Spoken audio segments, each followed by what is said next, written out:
Hello friends, welcome to exam Mohalla. आशा करता हूँ आप सब अच्छे होंगे। फ्रेंड्स, आज की इस वीडियो में हम यूपी जीके के मोस्ट इंपॉर्टेंट एमसीक्यू डिस्कस करने वाले हैं, जो कि आपके आगामी परीक्षा यूपी पुलिस की री एग्ज़ाम के लिए बहुत ही बेहद इंपॉर्टेंट हैं। वीडियो में आप लास्ट तक जरूर बने रहिएगा। हमने सभी प्रश्न अच्छे और सेलेक्टेड लेवल के लिए हुए हैं, जो कि आपकी प्रीवियस ईयर की परीक्षाओं में भी पूछे गए हैं, और सभी प्रश्नों को हमने एक्स्ट्रा फैक्ट के साथ डिस्कस किया हुआ है। तो वीडियो को आप लास्ट तक जरूर देखिएगा और लास्ट में हमें कमेंट करके बताइएगा कि इन 55 क्वेश्चन में से आपके कितने प्रश्न सही हो रहे हैं। चलिए फ्रेंड्स, शुरू करते हैं। पहला प्रश्न है, लखनऊ को पूर्ण रूप से उत्तर प्रदेश की राजधानी किस वर्ष घोषित किया गया? लखनऊ को उत्तर प्रदेश की राजधानी के रूप में पूर्ण रूप से किस वर्ष घोषित किया गया? तो ध्यान रखिएगा, ऑप्शन डी राइट आंसर हो जाएगा 1935 में। 1935 में लखनऊ को पूर्ण रूप से जो है यूपी की राजधानी के रूप में घोषित किया गया था। और एक फैक्ट यहाँ से और भी ध्यान रखिएगा कि लखनऊ को आंशिक रूप से उत्तर प्रदेश की राजधानी किस वर्ष घोषित किया गया था, यह भी प्रश्न पूछता है, तो ध्यान रखिएगा 1921 में। ठीक है, 1921 में जो है इसको आंशिक रूप से यूपी की राजधानी डिक्लेयर किया गया था, लेकिन 1935 में जो है पूर्ण रूप से लखनऊ उत्तर प्रदेश की राजधानी बनी थी। ऑप्शन डी राइट आंसर आपका हो जाएगा। अगला प्रश्न देखते हैं साथियों, उत्तर प्रदेश का राजकीय चिन्ह में कौन से तत्व हैं? उत्तर प्रदेश के राजकीय चिन्ह जो है यहाँ पे आप देख सकते हैं फिगर में, इसमें कौन कौन से चिन्ह है, यह भी प्रश्न पूछा जाता है। तो ध्यान रखिएगा, इसमें क्या क्या है, एक वृत्त है, वृत्त के अंदर दो मछलियां हैं और तीर धनुष है। तीर धनुष है, उसके साथ साथ यहाँ पे तीन पट्टियां जो ब्लैक कलर की दिख रही हैं, ये गंगा यमुना और सरस्वती के संगम को दर्शाता है। ठीक है, तो ऑप्शन ए राइट आंसर हो जाएगा। एक वृत्त के भीतर दो मछलियां हैं और एक तीर धनुष है। ठीक है, बेहद इंपॉर्टेंट प्रश्न है, यह पूछा जाता है, तो इसको आप ध्यान रखिएगा। अगला प्रश्न देखते हैं, उत्तर प्रदेश का विभाजन किस वर्ष हुआ था और कितने जिलों को काटकर या मिलाकर उत्तरांचल बनाया गया था? तो ध्यान रखिएगा, यूपी का विभाजन कब हुआ था फ्रेंड्स? 9 नवंबर 2000 में। ठीक है, 9 नवंबर 2000 में यूपी के विभाजन हुआ, जिसमें 13 जो है इसके पर्वतीय जिलों को काटकर उत्तरांचल बनाया गया था, जो कि अब उत्तराखंड के नाम से भी जाना जाता है। ठीक है, जो कि उत्तराखंड के नाम से जाना जाता है, तो ऑप्शन ए राइट आंसर हो जाएगा। 9 नवंबर 2000 को और 13 जिलों को काटकर बनाया गया था। यह ध्यान रखिएगा, यह प्रश्न पूछा जाता है कि कितने जिलों को काटकर उत्तरांचल बनाया गया था, तो 13 जिले। ठीक है, अगला प्रश्न देखते हैं, उत्तर प्रदेश का राजकीय फूल क्या है? उत्तर प्रदेश का राजकीय फूल क्या है? ध्यान रखिएगा, जितने भी राजकीय चिन्ह हैं यूपी के सबको ध्यान रखिएगा, हालांकि हम सभी को इन वीडियो में डिस्कस करेंगे। तो राजकीय फूल क्या है फ्रेंड्स? पलाश। ठीक है, ऑप्शन सी राइट आंसर हो जाएगा। पलाश है, इसको टेंसू के भी नाम से जाना जाता है। प्रश्न यहाँ से एक पूछता है कि पलाश को कब यूपी का राजकीय फूल का दर्जा मिला था? तो ध्यान रखिएगा 2011 में। ठीक है, सन 2011 में जो है पलाश को उत्तर प्रदेश के राजकीय फूल का दर्जा मिला था। अगला प्रश्न देखते हैं, राष्ट्रीय राजधानी क्षेत्र एनसीआर नेशनल कैपिटल रीजन जो है में उत्तर प्रदेश के कितने जिले शामिल हैं? ठीक है, एनसीआर जो कि दिल्ली के आसपास के क्षेत्र को बोलते हैं, तो उसमें कितने जिले शामिल किए गए हैं? तो यूपी के कितने जिले एनसीआर में आते हैं? कुल 8 जिले आते हैं। ठीक है, ऑप्शन सी राइट आंसर हो जाएगा। यूपी के कुल 8 जिले एनसीआर में आते हैं। कौन कौन से आते हैं? मेरठ आता है, गाजियाबाद आता है, गौतम बुद्ध नगर या नोएडा जिसको बोलते हैं वो आता है, बुलंदशहर आता है, हापुड़ आता है, बागपत आता है, मुजफ्फरनगर आता है और शामली आता है। ठीक है, तो ध्यान रखिएगा, इसको सभी नाम को आप ध्यान रखिएगा, मेरठ, गाजियाबाद, गौतम बुद्ध नगर, बुलंदशहर, हापुड़, बागपत, मुजफ्फरनगर और शामली। ठीक है, अगला प्रश्न देखते हैं, निम्नलिखित में से कौन सा जिला राष्ट्रीय राजधानी क्षेत्र एनसीआर में शामिल नहीं है? यह भी प्रश्न पूछ लिया जाता है, इसलिए हमने 8 के नाम आपको बता दिए। तो इसमें प्रश्न पूछ लिया जाएगा कौन सा शामिल नहीं है, तो ध्यान रखिएगा मेरठ, गाजियाबाद और गौतम बुद्ध नगर ये तीनों शामिल है, लेकिन आगरा जो है एनसीआर में शामिल नहीं है। ठीक है, ऑप्शन बी राइट आंसर हो जाएगा, आगरा एनसीआर में शामिल नहीं किया गया है। अगला प्रश्न देखते हैं फ्रेंड्स, प्रयागराज को उत्तर प्रदेश की राजधानी किस वर्ष घोषित किया गया था? वेरी वेरी इंपॉर्टेंट प्रश्न है, इसको ध्यान रखिएगा आप कि यूपी की राजधानी तो अभी लखनऊ है, लेकिन प्रयागराज कब थी? प्रयागराज भी थी, आगरा भी थी, तो प्रयागराज को किस वर्ष घोषित किया गया था यूपी की राजधानी के रूप में? तो ध्यान रखिएगा, ऑप्शन बी राइट आंसर हो जाएगा, 1858 में। ठीक है, 1858 में जो है प्रयागराज यूपी की कैपिटल हुआ करती थी। बात करें तो आगरा की, तो ध्यान रखिएगा 1836 में फ्रेंड्स आगरा जो थी यूपी की राजधानी थी। ठीक है, 1836 में कौन थी? आगरा थी। 1858 में प्रयागराज थी। 1921 में हमने आपको बताया लखनऊ थी, लेकिन आंशिक रूप से थी, और 1935 में लखनऊ पूर्ण रूप से जो है उत्तर प्रदेश की राजधानी बन गई थी। ठीक है, तो इस तरह आप चारों को ध्यान रखिएगा, 1836 में आगरा थी, और 1858 में प्रयागराज, उसके बाद लखनऊ बनी। अगला प्रश्न देखते हैं, उत्तर प्रदेश का क्षेत्रफल कितना है, उत्तर प्रदेश का टोटल एरिया कितना है, तो ध्यान रखिएगा यूपी का एरिया टोटल कितना है 2,40,928 वर्ग किलोमीटर। ठीक है, ऑप्शन ए राइट आंसर हो जाएगा। 2,40,928 स्क्वायर किलोमीटर है। डायरेक्टली प्रश्न पूछा जाता है परीक्षाओं में, तो ध्यान रखिएगा आप। आगे बढ़ते हैं। भारत के कुल क्षेत्रफल का लगभग कितना परसेंट उत्तर प्रदेश का क्षेत्रफल है। भारत का टोटल जितना एरिया है उसमें यूपी का लगभग कितना परसेंट पड़ता है, यूपी का एरिया कितना परसेंट पड़ता है, तो ध्यान रखिएगा ऑप्शन ए राइट आंसर हो जाएगा 7.33%। इंपॉर्टेंट प्रश्न है, स्टार मार्क कर लीजिएगा। यह प्रश्न पूछा जाएगा, डेफिनेटली परीक्षा में पूछा जाएगा कि भारत के कुल क्षेत्रफल का यूपी कितना परसेंट आता है, तो 7.33% आता है। अगला प्रश्न देखते हैं। उत्तर प्रदेश की पूर्व से पश्चिम तक की लंबाई कितनी है। पूर्व से पश्चिम तक की लंबाई पूछ रहा है यूपी की। यूपी का मैप जैसे मान लीजिए ये हो गया यूपी का मैप, तो ये पूर्व से लेकर पश्चिम तक की लंबाई यूपी की कितनी है 650 किलोमीटर। ठीक है, ऑप्शन बी राइट आंसर हो जाएगा। 650 किलोमीटर पूर्व से पश्चिम तक की होती है। प्रश्न पूछ लिया जैसा है उत्तर से दक्षिण तक की, तो ध्यान रखिएगा उत्तर से दक्षिण तक की कितनी हो जाती है 240 किलोमीटर। ठीक है, इन दोनों डेटा को आप ध्यान रखिएगा। 240 किलोमीटर उत्तर से दक्षिण और पूर्व से पश्चिम 650 किलोमीटर। आगे बढ़ते हैं। उत्तर प्रदेश से सटे राज्यों और संघ शासित क्षेत्र की कुल संख्या कितनी है। उत्तर प्रदेश जिले से उत्तर प्रदेश राज्य से कुल कितने जो है राज्य सटे हुए हैं, कितने केंद्र शासित प्रदेश सटे हुए हैं, तो ध्यान रखिएगा कुल 9। ठीक है, कुल 9 सटे हुए हैं राज्य और केंद्र शासित प्रदेश मिला के। ठीक है, जिसमें से 8 राज्य सटे हुए हैं यूपी से और 1 केंद्र शासित प्रदेश जो कि दिल्ली है। ठीक है, दिल्ली भी जो है उत्तर प्रदेश से सटा हुआ है। ध्यान रखिएगा नेपाल एकमात्र ऐसा देश है जिसके साथ जो उत्तर प्रदेश के साथ बाउंड्री शेयर करता है। ठीक है, नेपाल भी भारत के साथ यूपी के साथ बाउंड्री शेयर करता है, तो ध्यान रखिएगा। अगला प्रश्न देखते हैं। सोनभद्र जिले से सटे राज्यों की संख्या कितनी है। सोनभद्र जिला जो पड़ता है यूपी का, जो कि सबसे दक्षिणी जिला है, तो उससे कितने राज्य सटे हुए, तो ध्यान रखिएगा कुल 4 राज्य सटे हुए। ठीक है, सोनभद्र एकमात्र ऐसा जिला है जो 4 राज्यों के साथ बाउंड्री शेयर करता है, यह भी ध्यान रखिएगा आप। कौन कौन से राज्य हैं, तो मध्य प्रदेश पड़ता है, एमपी है, उसके बाद छत्तीसगढ़ है, छत्तीसगढ़। ठीक है, एमपी, छत्तीसगढ़, झारखंड और बिहार। ठीक है, झारखंड और बिहार। ठीक है, ध्यान रखिएगा ये 4 राज्य जो हैं सोनभद्र से सटे हुए हैं। यह भी इंपॉर्टेंट प्रश्न है, इसको ध्यान रखिएगा। आगे बढ़ते हैं। उत्तर प्रदेश से लगा सर्वाधिक सीमा वाला राज्य कौन सा है। वेरी वेरी इंपॉर्टेंट प्रश्न है दोस्तों, ध्यान रखिएगा। यूपी से लगा हुआ कौन सा राज्य है जो सबसे ज़्यादा बाउंड्री शेयर करता है यूपी से, ध्यान रखिएगा ऑप्शन सी राइट आंसर हो जाएगा मध्य प्रदेश। मध्य प्रदेश जो है सर्वाधिक बाउंड्री शेयर करता है। उत्तर प्रदेश के कुल 11 जिले जो है मध्य प्रदेश के साथ सीमा साझा करते हैं, यह भी इंपॉर्टेंट फैक्ट ध्यान रखिएगा। उत्तर प्रदेश के कुल कितने जिले, 11 जिले हैं जो कि मध्य प्रदेश के साथ सीमा साझा करते हैं। आगे बढ़ते हैं। उत्तर प्रदेश से लगा सबसे कम सीमा वाला राज्य कौन सा है। सबसे कम बाउंड्री कौन शेयर करता है, कौन सा राज्य करता है, ध्यान रखिएगा हिमाचल प्रदेश। ठीक है, ऑप्शन बी राइट आंसर हो जाएगा। हिमाचल प्रदेश जो है यूपी के साथ सबसे कम बाउंड्री शेयर करता है। और उत्तर प्रदेश का एकमात्र जिला सहारनपुर, ठीक है, एकमात्र जिला है सहारनपुर जो कि हिमाचल प्रदेश के साथ बाउंड्री शेयर करता है। ठीक है, यह भी आप ध्यान रखिएगा। आगे बढ़ते हैं फ्रेंड्स। उत्तर प्रदेश का सबसे पूर्वी जिला कौन सा है, यह भी इंपॉर्टेंट प्रश्न है, ध्यान रखिएगा। सबसे पूर्वी जिला कौन सा है, सबसे पूर्वी। ठीक है, तो ध्यान रखिएगा सबसे पूर्वी जिला कौन सा पड़ता है, बलिया। ठीक है, सबसे पूर्व में कौन सा पड़ता है, बलिया पड़ता है।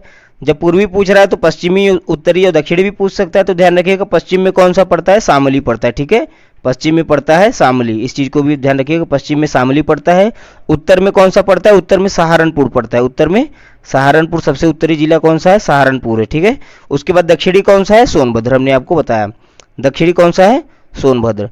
तो पूर्वी हो गया बलिया, पश्चिमी हो गया शामली, उत्तरी हो गया सहारनपुर और दक्षिणी हो गया सोनभद्र। इन चारों जिलों को आप ध्यान रखिएगा। आगे बढ़ते हैं फ्रेंड्स। उत्तर प्रदेश का राजकीय वृक्ष क्या है। राजकीय वृक्ष सबको पता होगा, इजी प्रश्न है, पूछ सकता है परीक्षाओं में, ध्यान रखिएगा अशोक का वृक्ष। ठीक है, अशोक का पेड़ जो है उत्तर प्रदेश का राजकीय वृक्ष है। आगे बढ़ते हैं, अगला प्रश्न देखते हैं दोस्तों। उत्तर क्षेत्रफल में उत्तर प्रदेश का सबसे बड़ा जिला कौन सा है। क्षेत्रफल की दृष्टि से उत्तर प्रदेश का सबसे बड़ा जिला कौन सा है, ध्यान रखिएगा, इंपॉर्टेंट प्रश्न है। बरेली, लखीमपुर खीरी, आगरा या फिर वाराणसी, तो ऑप्शन बी राइट आंसर हो जाएगा लखीमपुर खीरी। लखीमपुर खीरी जो है क्षेत्रफल की दृष्टि से है, ठीक है, न कि आबादी की दृष्टि से। ध्यान रखिएगा, क्षेत्रफल की दृष्टि से लखीमपुर खीरी है। कुल 7,680 स्क्वायर किलोमीटर इसका जो है एरिया है, ठीक है, 7,680 स्क्वायर किलोमीटर इसका एरिया पड़ता है। आगे बढ़ते हैं। क्षेत्रफल में उत्तर प्रदेश का सबसे छोटा जिला कौन सा है? क्षेत्रफल की दृष्टि से यूपी का सबसे छोटा जिला कौन सा है? तो ध्यान रखिएगा, ऑप्शन सी राइट आंसर हो जाएगा, हापुड़। पहले भदोही पड़ता था, लेकिन अब वर्तमान में इस समय हापुड़ है। तो हापुड़ कितनी जो है एरिया शेयर करता है? 660 स्क्वायर किलोमीटर, ठीक है, 660 स्क्वायर किलोमीटर जो है हापुड़ का एरिया है, जो कि सबसे छोटा जिला है उत्तर प्रदेश का। अगला प्रश्न देखते हैं। उत्तर प्रदेश का कौन सा जिला मध्य प्रदेश से 3 तरफ से घिरा हुआ है? यह भी इंपॉर्टेंट प्रश्न है, पूछा गया है प्रीवियस ईयर की परीक्षाओं में, इसको आप ध्यान रखिएगा। ललितपुर एकमात्र यूपी का ऐसा जिला है जो मध्य प्रदेश के तीनों साइड से घिरा हुआ है, ठीक है, ऐसे नीचे यहाँ पे लटका हुआ है ललितपुर, तीनों साइड से मध्य प्रदेश से जो है घिरा हुआ है, और इस साइड से मतलब कि उत्तरी साइड से जो है यूपी से जुड़ा हुआ है, झांसी से सटा हुआ जिला पड़ता है। अगला प्रश्न देखते हैं। उत्तर प्रदेश में सबसे बड़ी नहर प्रणाली कौन सी है? यूपी की सबसे बड़ी नहर प्रणाली कौन सी है? ध्यान रखिएगा, यह भी इंपॉर्टेंट प्रश्न है, शारदा नहर, ठीक है, शारदा नहर प्रणाली जो है उत्तर प्रदेश की सबसे बड़ी नहर प्रणाली है। अगला प्रश्न देखते हैं दोस्तों।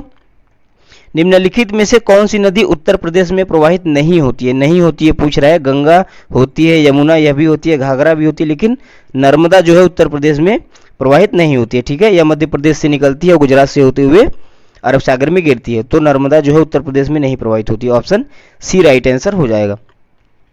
अगला प्रश्न देखते हैं दोस्तों। उत्तर प्रदेश में कुल कितने कृषि जलवायु क्षेत्र हैं? टोटल कितने कृषि जलवायु क्षेत्र हैं? देखिए ध्यान रखिएगा, इंपॉर्टेंट प्रश्न है, ऑप्शन सी राइट आंसर हो जाएगा, 9, ठीक है, उत्तर प्रदेश में कुल 9 कृषि जलवायु क्षेत्र वर्तमान में है। अगला प्रश्न देखते हैं।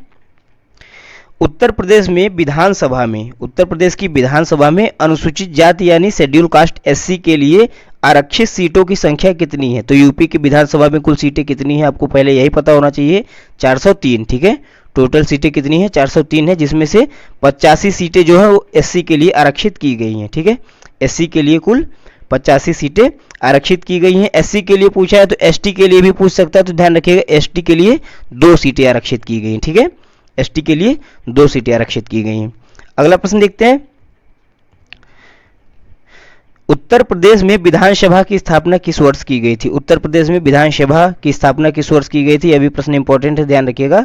तो यूपी में विधान परिषद है, विधान परिषद की स्थापना किस वर्ष की गई थी? तो 1921 में, ऑप्शन सी राइट आंसर हो जाएगा, 1921 में जो है यूपी में विधान परिषद की स्थापना की गई थी। अगला प्रश्न देखते हैं दोस्तों।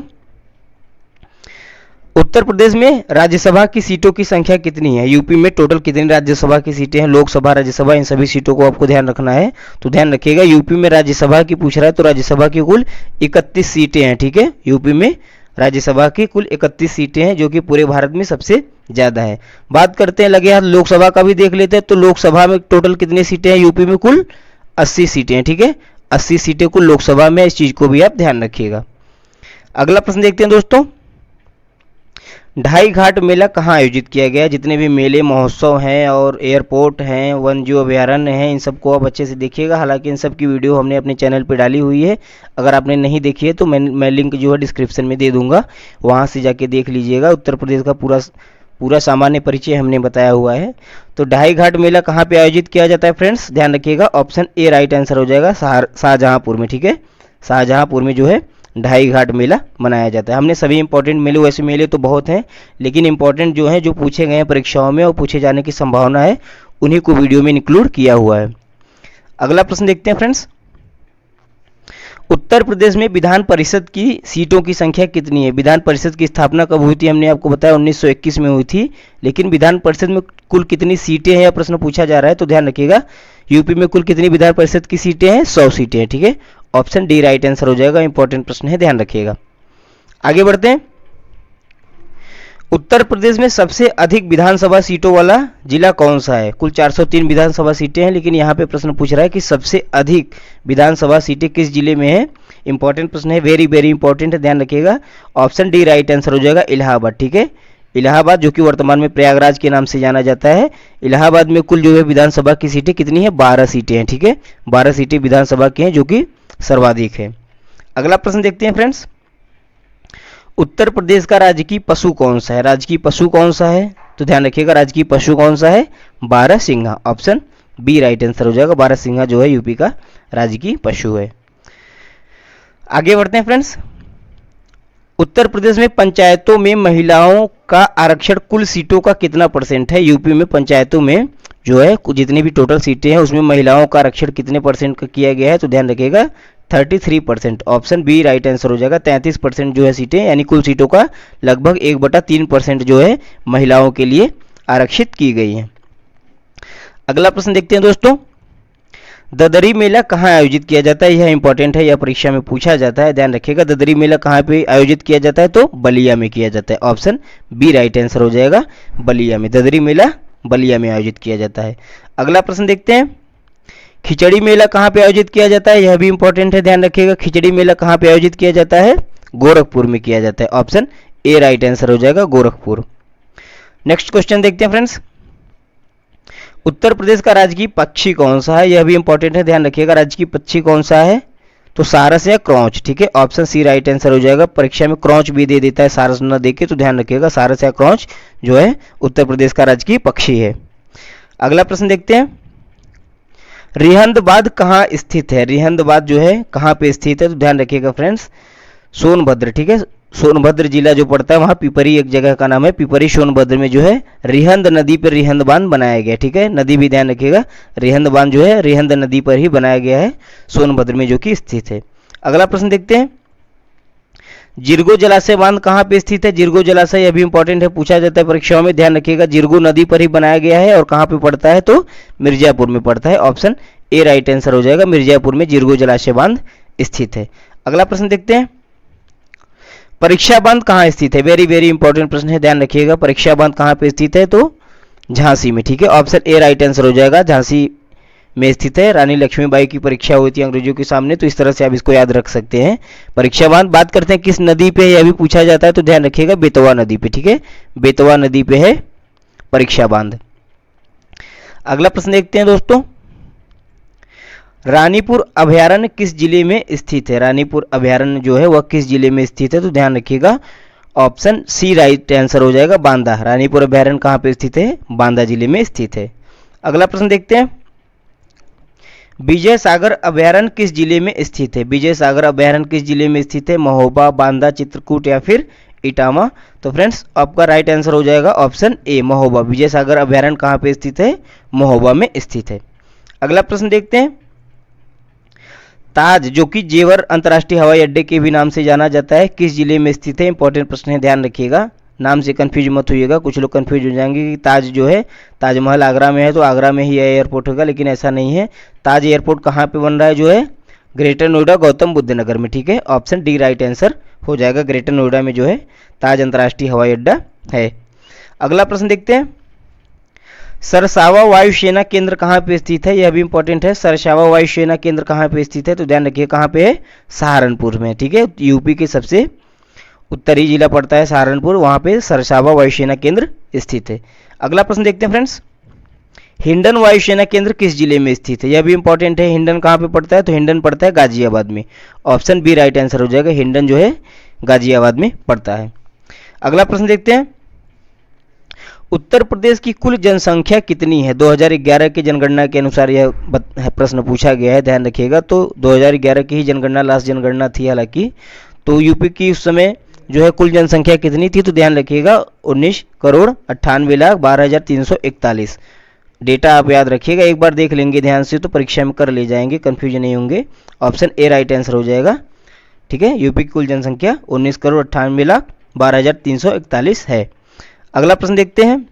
एक चीज़ यहाँ से और ध्यान रखिएगा कि यह जो है भारत की कुल जनसंख्या का कितना परसेंट है, यह भी पूछ लिया जाता है, तो ध्यान रखिएगा 16.51, ठीक है। 16.51% जो है भारत की कुल जनसंख्या का है यह।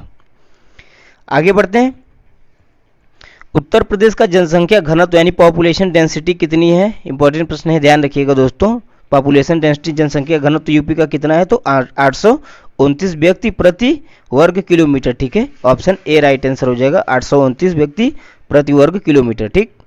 अगला प्रश्न देखते हैं। राज्य की कुल जनसंख्या में पुरुषों का प्रतिशत कितना है? राज्य की कुल जनसंख्या में, ठीक है, पुरुषों का प्रतिशत कितना है, इंपॉर्टेंट प्रश्न है, ध्यान रखिएगा।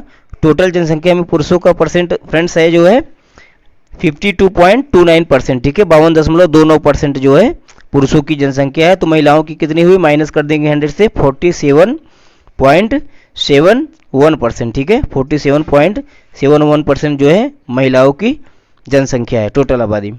अगला प्रश्न देखते हैं, उत्तर प्रदेश की कुल साक्षरता दर कितनी है, ठीक है, लिटरेसी रेट भी ध्यान रखिएगा, यूपी का कितना है 2011 की जनगणना के अनुसार।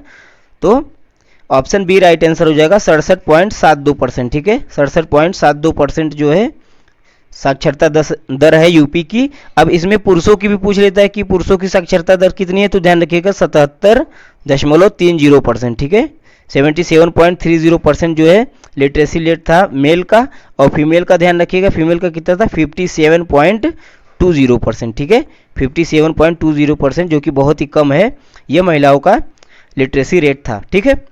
आगे बढ़ते हैं, उत्तर प्रदेश का राजकीय खेल कौन सा है, इजी प्रश्न है, इसका जवाब आप कमेंट बॉक्स में हमें बताइएगा, मैं नहीं बताऊंगा, इतना इजी प्रश्न है, इसको आपको सबको पता होना चाहिए यह। फ्रेंड्स, वीडियो देखने के लिए आपका बहुत बहुत धन्यवाद। वीडियो अगर आपको अच्छा लगा हो तो अपने दोस्तों के साथ शेयर जरूर कीजिएगा, इसको वीडियो को लाइक कीजिएगा, और नए हैं तो हमारे चैनल को सब्सक्राइब जरूर कीजिएगा। वीडियो देखने के लिए आपका तहे दिल से बहुत बहुत धन्यवाद।